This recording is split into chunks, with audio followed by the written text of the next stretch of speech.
सदक़ल्लाहुल अज़ीम। अस्सलाम वालेकुम पाकिस्तान।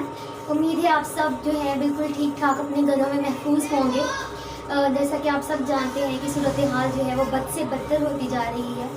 सो अपना और अपने घर वालों का ख्याल रखें और एहतियात का दामन हाथ से ना छोड़ें, दूर रहें, महफूज रहें। आज हम जिस मौजू को ज़ेरे बहस ला रहे हैं वो है हाउ थैंकफुल वी आर, कि हम अपने रब के कितने शुक्रगुजार हैं और हम क्या अपनी रोज़मर्रा की रूटीन में अपने रब का उस तरह और उसी तरीके से शुक्र अदा करते हैं कि जिस तरह हमें करना चाहिए। इस बात को जानने के लिए हम अपनी ज़रा आम सी रूटीन का एक छोटा सा रिव्यू लेते हैं। चलें देखते हैं।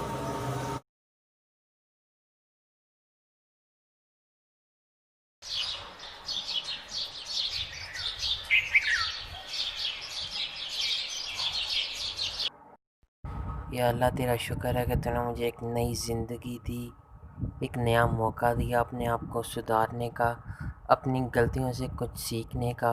अल्लाह पाक अब इस मौके का मुझे ज़ाया मत करने दें और मुझे अपनी ज़िंदगी को संवारने और निखारने का एक मौका दें।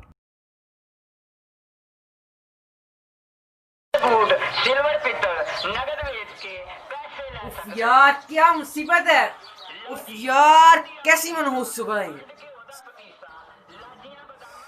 अच्छा यार अब उठ तो गया ही, उठ ही जाता है मगर फिर वही रूटीन के पुराने काम। सारा दिन मम्मा की डांट सुनो, बोतलें भरो, पढ़ो, सब्जी ला के दो, घर के सारे काम यार।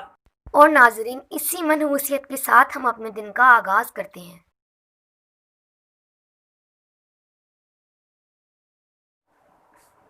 अस्सलाम वालेकुम।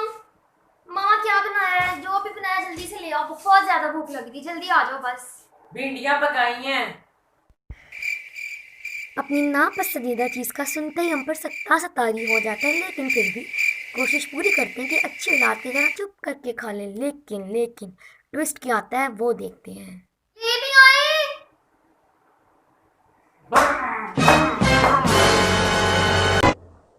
कैसी हो? तुम यहाँ से जाओ, मैंने तुम्हारी आज कोई बात नहीं सुनी। मैंने आज पिनिया खानी है। दफा हो जाना। अच्छे में लग रही हो। बात तो सुनो मेरी, मैं तुम्हारा दोस्त हूँ। तुम रोज पीढ़ियां खा के अब नहीं जाती। नहीं जाओ, ऐसे कैसे तुम आज फिर पीढ़ियां करो?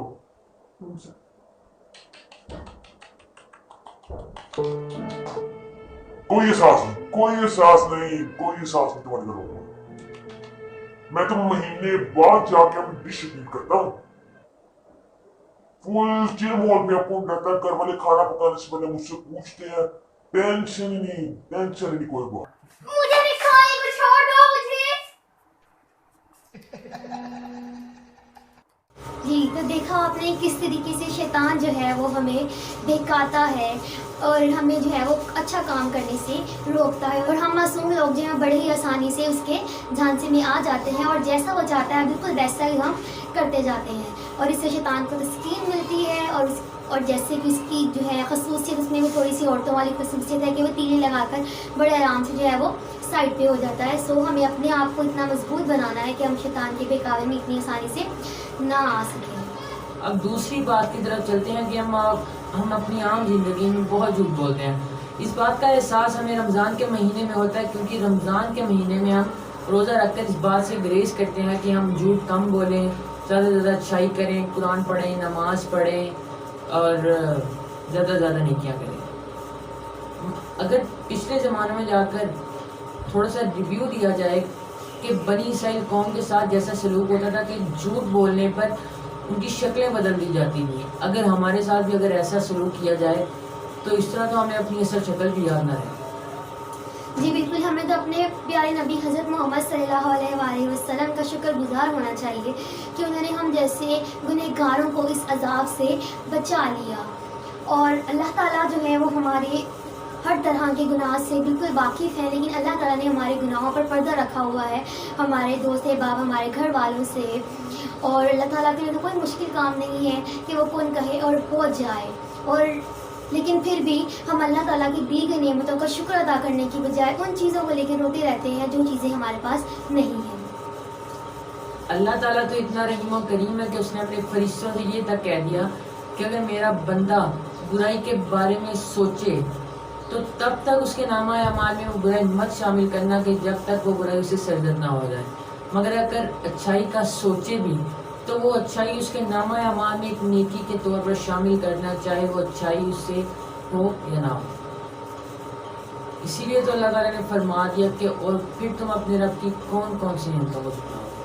जी बिल्कुल, हम चारों अतराफ से अल्लाह ताला की दी हुई नेमतों से घिरे हुए हैं। अल्लाह ताला ने मिट्टी के लोथड़े से इंसान को पैदा किया, उसके अंदर रूह फूंकी।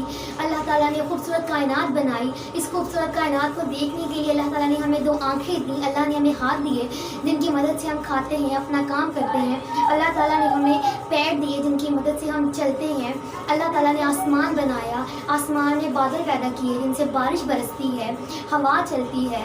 अल्लाह ताला ने पहाड़ बनाए, अल्लाह ताला ने समुंदर रवा किए। अल्लाह ताला ने हमें 4 मौसमों से नवाजा और उन 4 मौसमों के अलग फल, फूल और सब्जियां पैदा की। उनमें अल्लाह ताला ने जानवर पैदा किए जिनको हम खाते हैं। अल्लाह ताला ने हमें माँ बाप जैसी नेमत दी।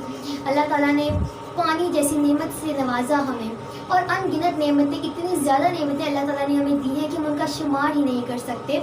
जिस तरीके से अल्लाह ताला की लामहदूद सिफ़ात है, इसी तरीके से अल्लाह ताला ने हमें लामहदूद नेमतों से नवाजा है जिनका शुक्र करना हम पर वाजिब है। दुनिया में 2 किस्म के लोग पाए जाते हैं, वो कि जो अल्लाह ताला का शुक्र अदा करते हैं और हर हाल में खुश रहना चाहते हैं, क्योंकि उनको मालूम है कि अल्लाह ताला ने ये कह दिया कि अगर शुक्र अदा करोगे तो तुम्हें और ज़्यादा दिया जाएगा। और दूसरी तरफ वो किस्म के लोग हैं कि जो तमाम नेमतें होने के बावजूद अल्लाह ताला से सिर्फ नाशुक्री और गिले के सिवा कुछ नहीं करते। यहाँ पर सवाल ये पैदा होता है कि हम किस तरीके से अपने आप को अल्लाह का शुक्रगुजार करने का आदी बनाएं। कासिम अली शाह, बहुत सारे लोग आप में से उनको जानते होंगे, बहुत अच्छे मोटिवेशनल स्पीकर हैं वो। उन्होंने अपनी एक वीडियो में बताया था कि हम अपने आप को पॉजिटिव कैसे रख सकते हैं। उसके लिए हमें 2 चीज़ें चाहिए, हमें कोई भी जार या बॉक्स चाहिए और दूसरा हमें चिट्स चाहिए, स्टिकी नोट्स या चिट्स कुछ भी।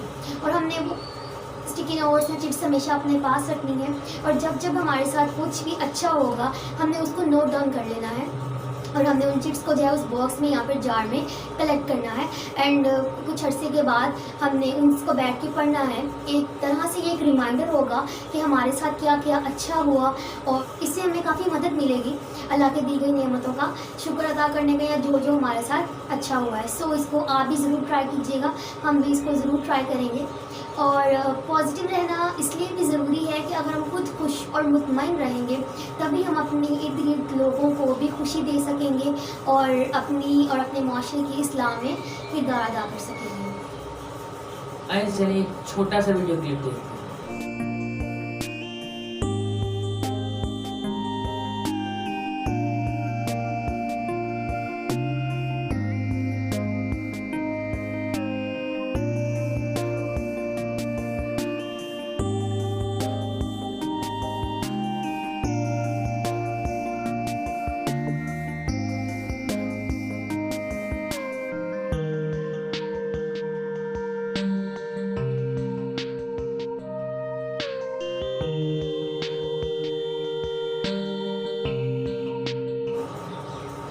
वीडियो में नज़र आने वाला शख्स ऑस्ट्रेलिया का शहरी है जिसका नाम है निक। और निक ना सिर्फ हाथों और पैरों बल्कि टांगों और बाजुओं से ही महरूम है, मगर इसने अपनी खामियों को अपनी कामयाबी के रास्तों में आने से रोका। और ना सिर्फ ऑस्ट्रेलिया बल्कि दुनिया के मुख्तलिफ मोटिवेशनल स्पीकर्स में इसका शुमार होता है। अब सोचने की बात ये है कि जब ये शख्स अपने नामुकम्मल जिस्म के साथ एक मुकम्मल और भरपूर ज़िंदगी गुजार रहा है, तो हम जैसे मुकम्मल जिस्म के साथ नामुकम्मल और अधूरी ज़िंदगी क्यों गुजार रहे हैं? So think about it or else it will be late.